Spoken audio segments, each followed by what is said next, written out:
Welcome back to Terra by the Bay. I'm David.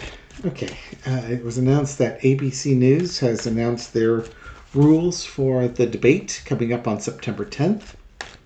The microphones will be muted when it's not the candidate's turn to speak. The candidates will not have notes. They cannot talk with campaign staff during either of the two commercial breaks. They do have a pad of paper, a bottle of water, and a pen, and they can, I guess, take notes during their opponent's speech. I don't know what Kamala Harris could possibly write down because Donald Trump is the living embodiment of a run-on sentence. He makes English teachers cringe when he speaks. I was thinking that the only reason why he's popular on Twitter is because they limit him to the number of characters that he can type out. So his rants on social media like that can't go on and on forever. If you're familiar with the term TLDR, too long didn't read, that would be Trump. He'd be the guy that would post a post this long with no periods, no punctuation, no indentation, and no spacing between paragraphs. It's a block of text that nobody would read because it's impossible to read it. No audience in the debate either. So Trump won the coin toss. He decided that he wanted to deliver the last closing argument. Kamala Harris took the right side of the stage. Hopefully the cameras can be set up so that they don't make her look old and feeble. Maybe it'll make Trump look old and feeble. I don't know. But I want to read on the energy of the debate. We have less than a week to go. The ground rules have been accepted. 2 minutes for questions, a minute for follow-up or rebuttal, and away we go. Entertainment purposes only. What's the energy around this next presidential debate between Kamala Harris and Donald Trump?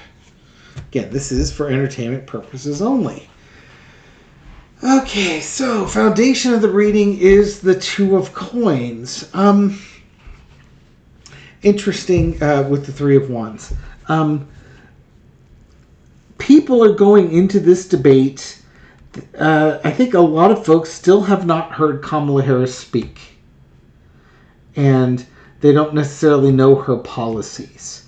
So this is going to be an introduction for her to many viewers watching the presidential debate.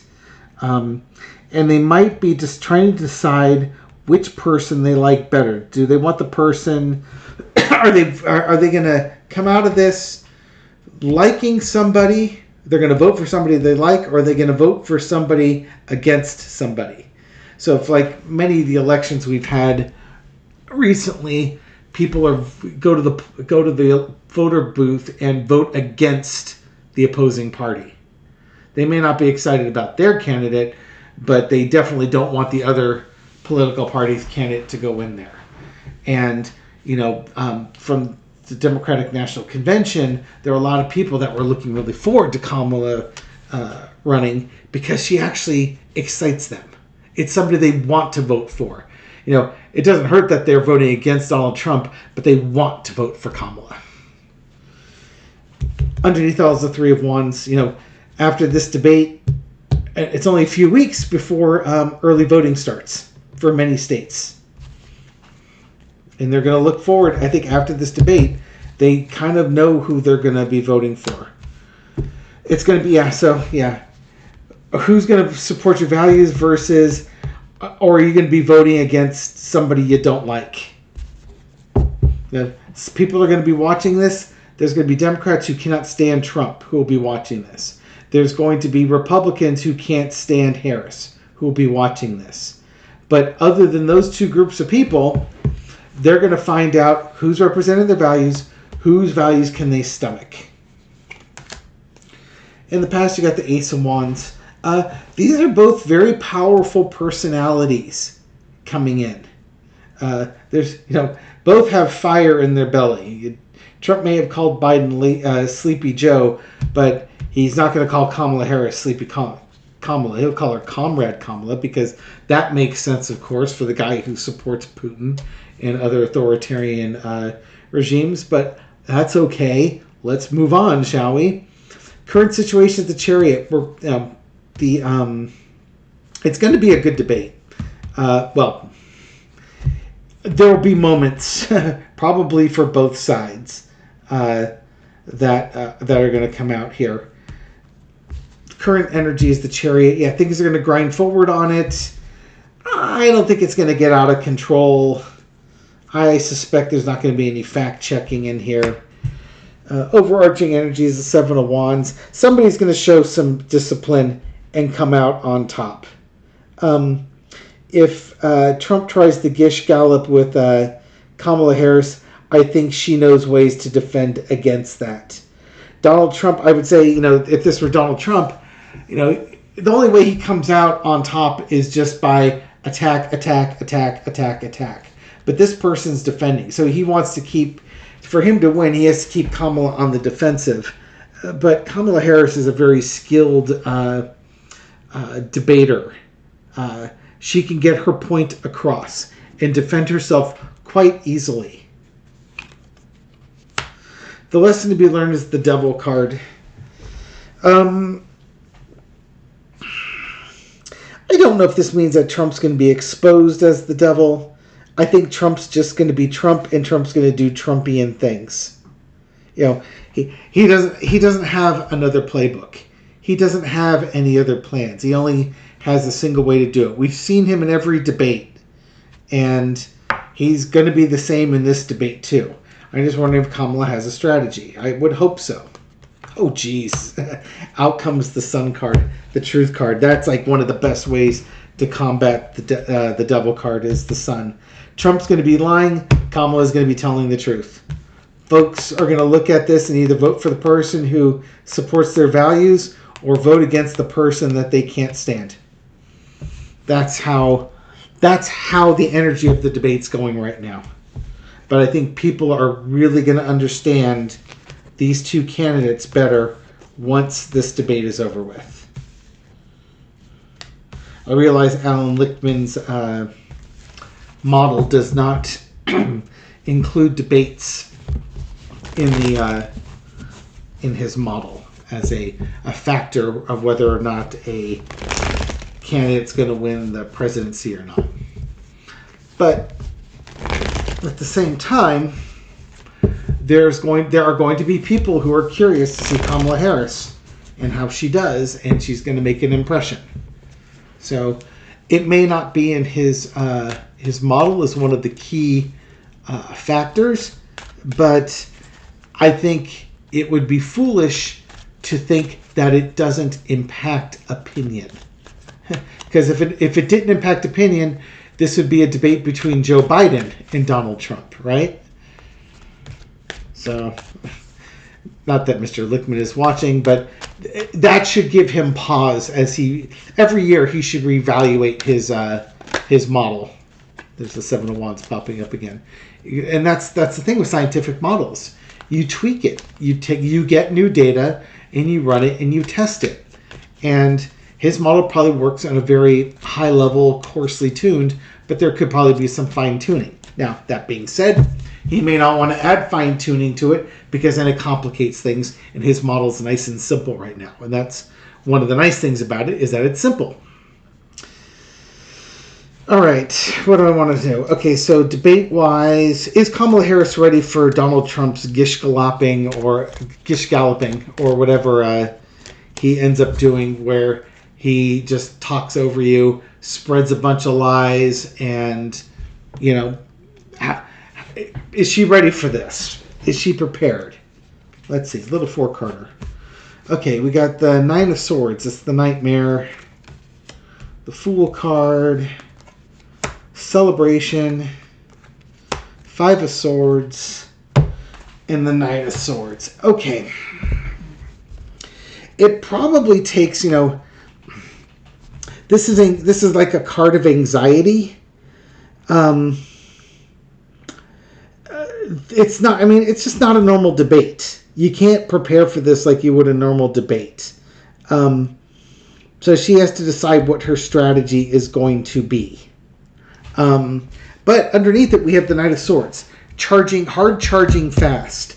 I think and swords are about intellect, and she's a very intelligent woman. She's quite capable of taking him down if she wants to. I think she wants to focus on, hope and a brighter future, new starts for people. But at the same time, you have to deal with Donald Trump and his brand of crazy. And that could be what causes the Nine of Swords. It's like, how do you do both? Can you do both? Ultimately, she's going to win this debate. There's no doubt she's going to win this debate. Of course, I said the same thing about Biden. And technically, he did win the debate. But not from he won the debate from answering the questions and having defensible positions. He did not win the debate from a pop culture type of view. And Kamala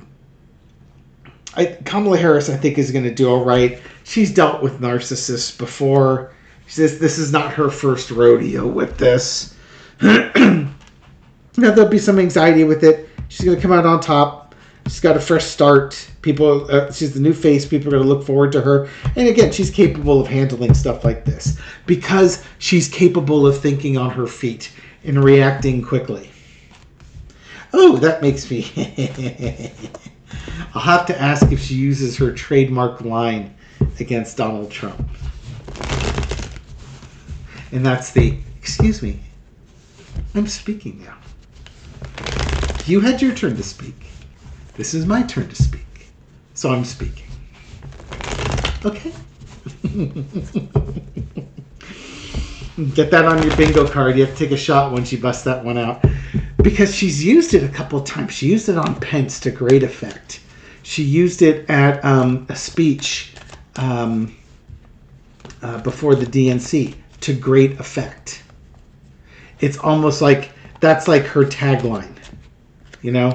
That's her thing. That you can't steal that one. That's now her trademark. Will she use her trademark? Let's just ask. Is she going to use her trademark in this? Will she get an opportunity to use her trademark? Oh, yeah. I say that's a yes. The opportunity will present itself. Things, there's going to be some chaotic energy going on there. It's going to be her turn to speak. She's sending her message, connecting with people. Yeah, it's you reap what you sow. She's going to come across as powerful. She's going to be a star. She's going to relate to people, and she's not going to have the chaos. I was asking if she's going to be able to use her trademark. Let's just say it this way. If Donald Trump blunders in there and interrupts her, he's going to reap what he sows. And she's got a club, and she's not afraid to use it. She's the star. People like her. People will forgive her. That's her trademark line right there. And she uses it to stop people from being chaotic, interrupting her, stuff along those lines. So, will she have an opportunity? It sure looks like it. If Trump starts creating a ruckus, especially during her time, she will use it on him. And you'll have to picture the audience cheering her on. There's not going to be an audience there. All right. How is Trump going to feel about his about this? He's got to be bouncing between. I would be surprised the Nine of Swords wasn't his card. He's got to be bouncing between terror of debating Kamala Harris and narcissistic over self-confidence. I could just do this. I don't need to prepare.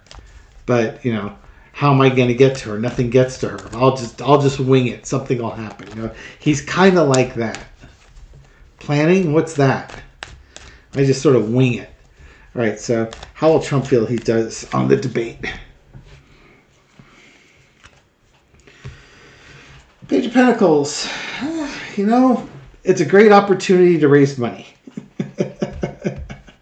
I think he feels he does fine. It's money raising time. Oh yeah. He's not even interested in this debate. This debate is just to get his message across to win money.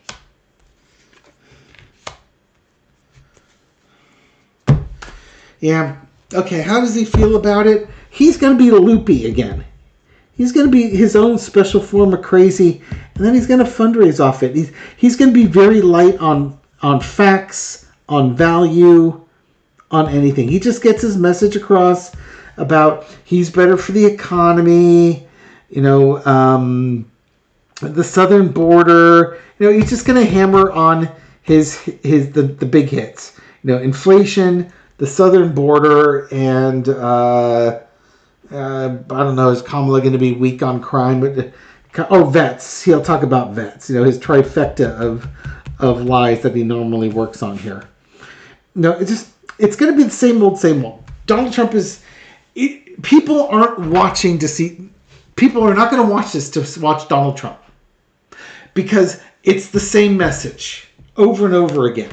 And after the debate, fully expect that Midas Touch will put up a video about the email they got to raise money to help defeat Comrade Kamala and her wacko socialistic, fascist, Marxist, democratic ideas. Whatever adjectives he can throw out there. Okay. In spirit, can we just get a message, a general message on this debate? What else would you like us to know about the debate between Kamala Harris and Donald Trump? Almost kind of like want to ask what's the spiritual meaning of it, but let's see what spirit throws out there. How much of a curveball I get. Okay, last one.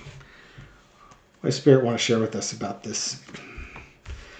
King of Cups. Maintaining a maturity. It's almost the Biden card here. This might be about Biden. The comparison between Kamala Harris and Biden. Let's see. 8 of Swords, 10 of Cups, King of Pentacles, Page of Wands.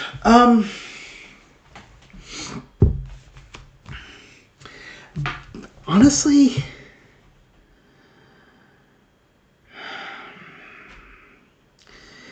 the message I'm getting is Biden made a choice. He could, underneath, Biden made a choice that he thought was going to be, by not running for re-election, this was going to be for the betterment of the United States. He made a choice. He's taking a journey nobody's ever taken before. An incumbent president who decided not to run for re-election. Novel. He basically untied himself from tradition on this. And I think the King of Pentacles, as opposed to representing Trump the businessman, I think this represents values. He's shown emotional maturity and a maturity of values, that he's not stuck to the normal way of doing things. By taking a different tact, a different approach, he's given the American public the ability to actually vote for somebody that's going to bring them joy and happiness, as opposed to voting against a candidate that would bring chaos and mayhem. So we seem to be on a higher path than we would have been if Biden was running for re-election. I'll leave it there. Thank you again for watching this video and supporting my channel. I hope you found this reading insightful. And remember, these readings are for entertainment purposes only. Thank you again for watching and supporting, and I will catch you on the next video. Take care.